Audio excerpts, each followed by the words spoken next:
Hi, folks. Welcome once again to Talk Formula One.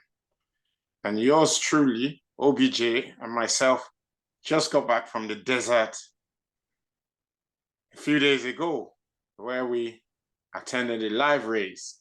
OBJ? Yeah, welcome guys. Talk Formula One. We made it out of Qatar, I guess is what Philip is trying to say. Yes, we did. So, without much further ado, sprint race, was that exciting or not? God, honestly, I thought I was slightly deflated, if I can call it that. You know, I'm a Lewis fan, and when Lewis has this, confused look on his face, it just transfers all the emotions to me. He looked confused. He looked out of sorts. Um, yeah, tired Well, choice. from my perspective, it was an exciting sprint race. I mean, we had Oscar Pistari winning the sprint race. Let's mix things up. It's a far cry from Max winning everything going because he seems to have a superior car. So yeah, that was my perspective. It was good to see some kind of challenge from the McLarens. Unfortunately, Ferraris seem to be sliding backwards. Yeah, they are moving in the opposite Mercedes, direction. well, uh, uh, you know, I don't know. But yeah, there you have it. And of course, there was Aston Martin who showed a lot of promise at the beginning of the season. They seem to have, slipped way back. But I guess we can jump into the race because I know you're waiting to have a go there. But what did you think Yeah, about the race? what can I say? I actually nearly not bother with the race given the events at turn one. So it was a challenging race. I thought Lewis had tremendous pace as he kicked off the line, and lo and behold, he ended up in the gravels with a car minus one tire. So there's absolutely no way he could carry on. So I again I was kind of deflated after that set of events that I personally blame George Russell for, if I'm allowed to go against the grain. Whilst I'm a fan of F1, I'm not an expert in the rules, but the only rule that I think stuck with me, given the controversy around, events surrounding those kind of instances, is when FIA made it very clear that if a car is more than a car's length in front, that car owns the corner. It's very clear, very unambiguous. Now, if you look at how things panned out and how we got to where we got to, the tangle, if I can call it the tangle in the desert, you know, Lewis had a fantastic start. He was going for it. Um, George Russell was trying to keep up with the Ferrari to stay in this slipstream. And Lewis came to the left, Russell came to the left, which is an elbow out. He basically put his elbow out. Lewis came to the left again to make the turn on the outside to overtake both cars, which were clearly slower cars. They were both on the intermediate. Sorry, not intermediate, what they call them again, the mediums, not the soft. Lewis was on the soft. So he had the softer tires. He had the faster tire. So he came up to the left to overtake both cars on the outside. And of course he has to turn, otherwise he's going to be off track. So he had the stick. He took the turn, and clearly the turn has to go in front of of Judge Russell, which he did. So this argument that Judge Russell did not know is there is a rubbish as far as I'm concerned, because it was not alongside Judge Russell. It was in front of Judge Russell taking the turn. Now, the question is this. Did Judge Russell try to take the turn? No, he didn't. His trajectory was straight, because if he was taking the turn, it would be turning into Verstappen. So he couldn't make the turn. So that was why he kept his car straight. So the option left to Judge basically is to back off. And if he were to back off, he's going to lose momentum, will lose minimum of 2 spaces. He wasn't ready to do that. Now, if you look at, well, if he was in a crime scene, they'll talk about ballistics to try and see the angle of the bullet and all of that. If you look at the telemetry of and where the impact is, Lewis lost his rear right wheel. There was no damage to his side ports. So it was a case of his rear wheel hitting not the side port of Judge Russell, but Judge Russell's front wheel. So what does that tell you? It tells you it was a hit like that, meaning that it was clearly ahead of Russell. Now, if Judge Russell did not go straight, as in he backed off, Lewis will turn. But he went straight, hence the tangle in the desert, as I would like to call it. So that's my rather biased opinion, I'm sure you'd say. Indeed, very biased opinion, because there's a lot of schools of thought out there that say that, Hamilton could actually have run that corner slightly wider, giving the two cars on his inside room to make the corner as well. And he didn't have to. I want to believe that have to. Hamilton put his hands up and said he was wrong. He admitted fault. So where do we go from here? Well, this is it. Knowing Hamilton and the politician and the tactician he is, as in a great tactician that is, I wasn't expecting anything more from Lewis. And if you were to so OBJ, what are we to believe now? Are we to believe that he was right but admitted to being wrong? I think I would rather go with him being right, and for the sake of the wider team dynamics, to come up with a statement. Look, we come from a faraway land in Africa, and normally what I expected George Russell to say, if he were to be another diplomat like Lewis is, oh, sorry, Lewis, it's my fault. If you see what I mean. Lewis comes over to you, pats you on the shoulder and say, I take full responsibility. Ideally,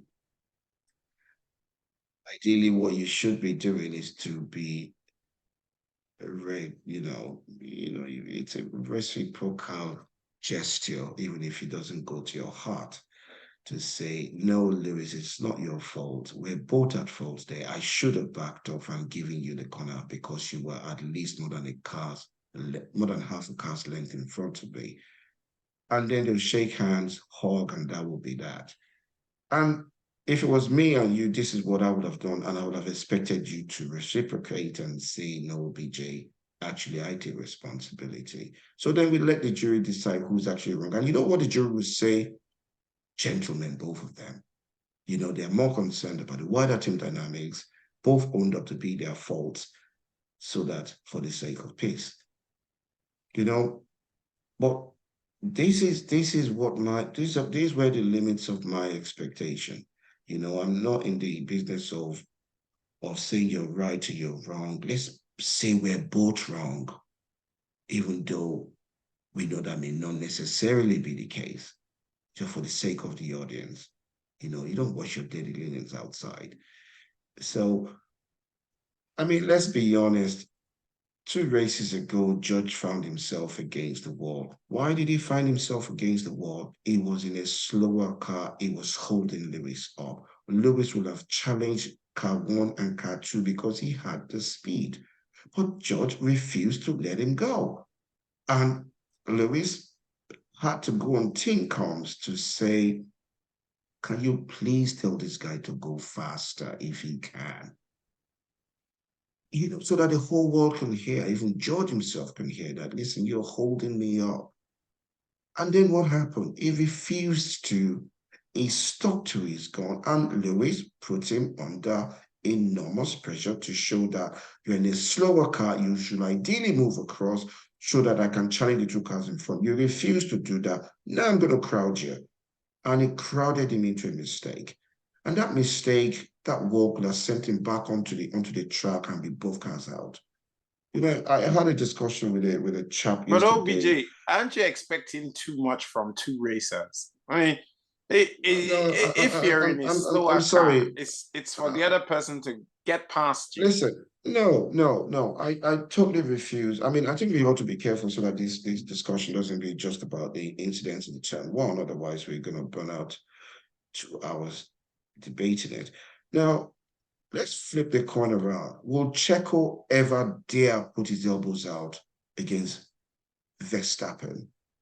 If he were to do that, Verstappen will have very strong word with his team that, listen, this team is not big enough for me and this guy. He's either he stops doing this or I'm going to go. So Lewis is a gentleman, and I have a lot of respect for him for that. I think what we have to accept is this. George Russell put his elbow out. He did. He cannot deny that. If he's in a slower intermediate and Lewis is in a faster soft, Lewis had a much better start off the line. George Russell knows that. The race was not between him and Lewis. The race was actually between him and Verstappen that were both on the same tire, slower tire, and pretty much got off the mark roughly with the same speed. So the race was not between him and Lewis. So what I'm trying to say is that he did not need to keep his elbows out. He did not need to not even keep it out. He stuck it out because initially it was behind, he moved in behind, what's his name, Verstappen. And then he moved to Lewis's lane, and then Lewis moved to the outer lane, and then he moved again. And look, if Lewis didn't take that corner, it will go straight off the track. It will lose tons of spaces. Maybe he could have done that. I mean, at the race, I sat with this South African guy, and he's an amazing guy. He said, well, listen, the problem with Lewis is this, is too much of a gentleman. This is war. So he said that Lewis, just, doesn't make it difficult for people. He aborts But you seem to have missed something I noticed. If they could have all gone around that turn 3 wide. And it would have meant that Lewis would have just needed to give a little more space and not turning completely like he did. He turned in. On the same token, George Russell could have backed out. Louis, let's agree to what we both can agree to. Lewis was not alongside George Russell, and George did not see him as he claimed. So one thing that we are both clear about is George saying, I didn't know Lewis was there. It's a complete lie because he was not alongside him. He was in front of him, and he was turning in front of him. As a driver, I think we all drive cars here. You see, instinctively, if there's an obstacle in front of you, your immediate instinct is to avoid that obstacle as a good driver. So George overrode his instinct to avoid an accident by carrying on into a corner, knowing fully well the trajectory of him and the car in front of him is a collision. If he backed out, all he needed to do, I'm not even saying for him to apply his brakes. If he just eased off his acceleration, Lewis will go, he will follow Lewis, and he may take Verstappen. So he chose not to do that. I mean, there's no way. So let's agree that he lied when he said, I didn't know Lewis was there. We've seen everything now from the camera, emotions apart. We know that's a lie because Lewis is in front of him and he was looking forward. And if you look at it closely, Lewis opened the steering to take the bend. George did not open the steering because there is nowhere for him to open it to. Verstappen was there. So why didn't he do that? Why didn't he cross into Verstappen's path and have the accident with his Verstappen and let his teammate go through? He chose not to. He kept his steering straight. It didn't open up. And it was like that. Front wheel hitting, rear wheel of Lewis hitting his front wheel. What does that tell you? It means the cars were like this. So Lewis has actually made most of the turn. Because if he's made some of the turn, it'll be Lewis's side pod hitting his front wheel. But that was not the case. Back wheel against front wheel, two leading edges of the car. So the turn was 80% completed. If he backed off just a little bit, Lewis would have gone. He didn't. He chose not to. I'm sorry. Enough said. Well, I guess we're not going to get anywhere with it. We'll just have to put it down to a racing incident because nobody got penalties for it. So it's a racing incident, yes. So the race itself, I guess it was a bit on the really hot side, even though it was an extremely 8 hot p.m. start. But because you had Sargent having to retire because he was ill. You had one or two other race drivers say they actually threw up in their helmet. So I guess we may be seeing the Qatar Grand Prix later on in the calendar next year because I would want to believe the FIA are going to look into, hosting it when it's slightly cooler. But yeah, race winner. Well, it was Max. You can't take anything away from him, but it's interesting times ahead because the McLaren seem to have overtaken everybody else in the park. Bearing in mind that Sainz didn't get to start the race, but I don't think the results would have been much different even if he had started the race. So, because Leclerc didn't have too much of an impact on the race. And of course, the Mercs, Lewis didn't get past turn 1. George managed to fight his way back up the field. But it was like 40 seconds behind the checkered flag. Well, and what about Checo? He seems to be having a really, really torrid time in the Red Bull. I mean, I was expecting Checo to have been. I was expecting Checo to really have been giving Max, a run for his money, but I guess it might sound unfair of me, but Max is proving to be a really good driver. But I really love for him to have had somebody who was capable of extracting enough out of their car to give him some kind of competition. But hey, what do I know? Anyhow, I guess we can wrap it up for today until we meet in Austin. Indeed.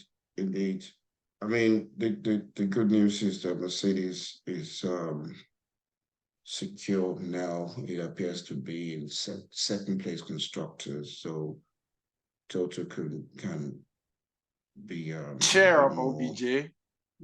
Austin has always proved to be good hunting grounds for Lewis, so you've got something to look forward to. What can I say? Indeed, yes. I can't wait. I can't wait for perhaps 2 elbows out from George Russell, not 1 elbow out. So hey, we shall see. I think you know, Lewis finishing strong in Qatar and being number 2 in the drivers was compromised. You know, Mercedes needs to make up their mind who their number 1 driver is. I will take it from George. Is certainly better than Bottas, arguably better than Nico, but he's not as good as Lewis. And I think he needs to realize and recognize that they are really, really big shoes to fill. And you know, his best strategy is to work with Lewis and to grow under Lewis's wing, as opposed to old man out attitudes that he has, which he makes clear on numerous occasions with his sheer arrogance and unyielding, you know, attitude on and off track and silly team comms. So yeah. Well, listen, that's enough from me. Possibly there's a little clip after this just to give you a flavor of the live event we had at Qatar. We shall see. Till then, that's goodbye from me, and I'll let Dilly do the honors. See you guys in Austin. Bye from me. What a race. We're here in Qatar and it is absolutely amazing. From what we're hearing so far, George Russell took out Hamilton, lap 1. I mean, this is just lunacy. Lando, you've just poured the water over your head. You know, that I really was don't know a tough what race Mercedes physically, will do. but a great result for the team. Second and third. Philip, Put us in the cockpit. Yeah. what do you have to say to this news of Russell taking out Hamilton? I love you, Jay. You know what I always say, but hey, yeah, good start. I guess good pace we're gonna have thing. to see what Mercedes say, if they best, say best anything. pace out there today, so I'm happy. You know, stressful, hard, unfortunately, sweaty, I might be a little bit tired.